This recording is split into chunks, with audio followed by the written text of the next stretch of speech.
A whale just transferred almost $750 million in Bitcoin. Wait, does this mean he's selling it? Actually, the complete opposite. Since the crash of Bitcoin, the major whales, the biggest players in the games with between 10,000 and 100,000 Bitcoin have been accumulating while everybody's been panic selling. Now, on top of this, Bitcoin's price versus user growth has been growing at a staggering rate.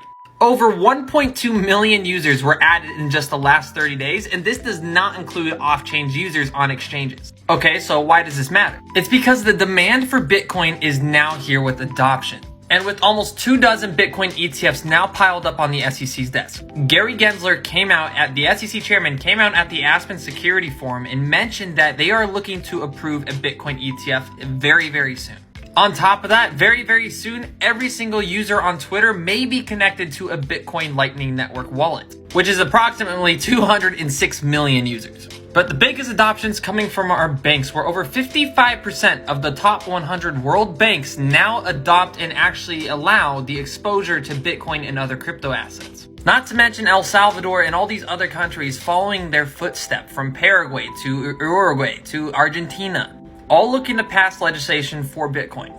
Now right here, this is the illiquid supply for Bitcoin. As you can see, even though we're sitting at about $47,000 Bitcoin at this moment, we are at the same supply on exchanges as we were when Bitcoin was at $64,000. This means the supply on exchanges is decreasing and the selling pressure is decreasing. Now, this is caused from whales picking up over 290,000 Bitcoin over the last 3 months and accumulating and putting it into their long-term positions. So what does this mean for Bitcoin? Well, it means once retail investors or short-term holders come back to the market and want to flood into Bitcoin, there's going to be a lot less supply, meaning the demand's going to go up and the price is going to shoot through the roof. This is also known as a negative supply shock. So I just want you guys to look at all this data and ask yourself one thing.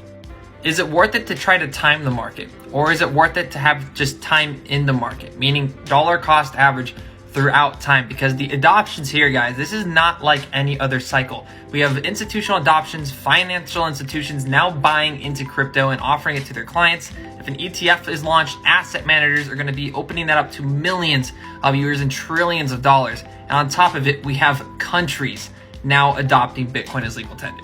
Now, if you're day trading, that is a whole nother deal.